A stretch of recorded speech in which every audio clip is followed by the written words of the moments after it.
현미경으로 원자를 볼 수 있다는 건 이제 다들 아시죠? 그런데 그 이미지 속에 찍힌 수많은 점들 중에서 어떤 게 금원자고 어떤 게 은원자인지 이걸 대체 어떻게 알 수 있을까요? 자, 오늘 한번 보이지 않는 원자들을 구별해내는 이 놀라운 과학의 세계로 같이 떠나보시죠. 네, 바로 이거죠. 이게 진짜 궁금한 점이에요. 수많은 회색 점들이 그냥 흩어져 있는 것처럼 보이는데 대체 어떻게 서로 다른 원자를 구별해낼 수 있다는 걸까요?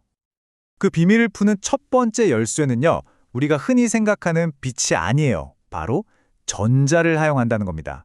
그리고 두 번째 열쇠는 이 전자들이 원자랑 만나면서 벌어지는 현상, 바로 산란에 달려 있습니다. 이 기술의 심장에는 TEM, 그러니까 투과 전자 현미경이라는 게 있어요. 원리는 이렇습니다. 전자빔을 아주 얇은 시료에 쏘면 전자들이 원자랑 부딪히면서 사방으로 막 흩어지겠죠?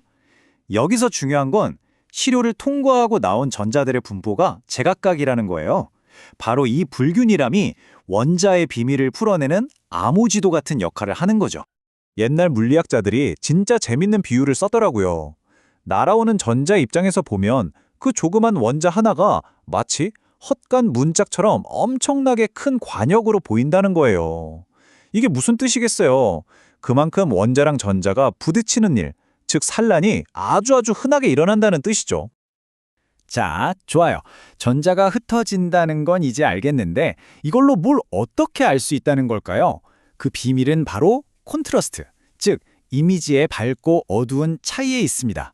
이 산란이라는 현상을 의미 있는 정보로 바꿔주는 열쇠가 바로 이거예요. 여기서 진짜 중요한 개념이 하나 나와요. 바로 질량 두께 컨트라스트입니다. 한번 상상해 보세요. 빽빽한 숲을 지날 때랑 듬성듬성한 숲을 지날 때 햇빛이 통과하는 양이 다르잖아요. 그거랑 똑같아요. 시료에서 원자가 무겁거나 아니면 두꺼운 부분을 지나는 전자들은 더 많이 흩어져 버려요.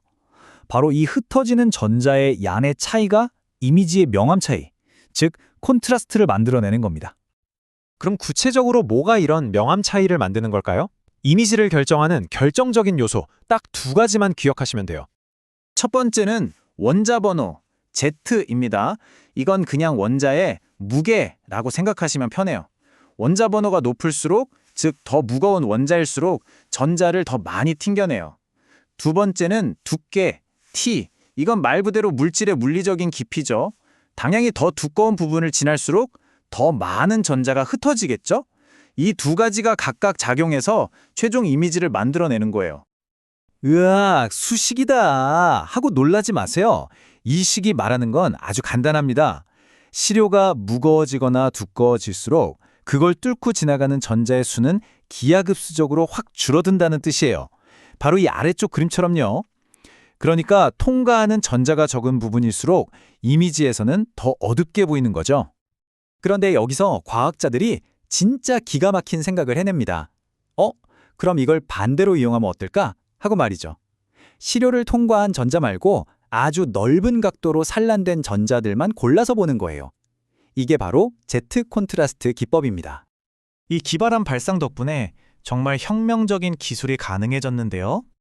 바로 이겁니다. 무거운 원자일수록 전자를 더 많이 흩뿌리니까 아예 그 흩어진 전자들을 모아서 그 부분을 오히려 더 밝게 만들어버리는 거죠. 이전 방식과는 완전히 반대죠. 지금 보시는 이미지처럼요. 무거운 원자 기동일수록 더 밝은 점으로 나타나니까 이제 원자의 종류를 그냥 눈으로 바로 구별할 수 있게 된 겁니다. 와, 이 이미지 좀 보세요. 정말 기가 막히죠. 여기 보이는 밝은 점 하나하나가 전부 원자 기둥이에요. 그런데 점들마다 밝기가 조금씩 다른 게 보이시나요? 바로 이 밝기 차이가 우리는 서로 다른 원소야 라고 직접 말해주고 있는 겁니다. 덕분에 우리는 두 물질이 만나는 저 경계면에서 원자들이 어떻게 배열되어 있는지 그 구조를 직접 볼 수 있게 된 거죠. 자, 이제 원자를 종류별로 볼 수 있게 됐습니다. 근데 이게 그래서 뭐가 그렇게 대단한 걸까요? 이 기술이 왜 그렇게 중요할까요? 이 기술이 얼마나 대단한지는 다른 기술이랑 비교해보면 바로 알 수 있어요. 기존에 쓰던 XEDS 같은 원소 분석 기술로는 도저히 불가능했던 원자 하나하나를 구별하는 수준의 해상도를 구현한 거거든요. 말 그대로 원자 단위의 지도를 그릴 수 있게 된 셈이죠. 원자 지도를 그릴 수 있다는 건 물질의 설계도는 선에 넣었다는 것과 같아요. 과학자들은 이제 반도체 칩 안에서 원자들이 어떻게 붙어 있는지 직접 보면서 성능을 개선하고요. 심지어 스스로 상처를 치유하는 새로운 소재를 원자 단계에서부터 설계할 수 있게 된 겁니다. 그야말로 세상을 원자 단위에서부터 재창조하는 시대가 열린 거죠. 자, 이제 우리는 물질의 가장 근본적인 청사진을 직접 들여다볼 수 있게 됐습니다. 그렇다면 남은 질문은 이거겠죠. 이 청사진을 손에 쥔 우리는 과연 다음엔 무엇을 만들어내게 될까요?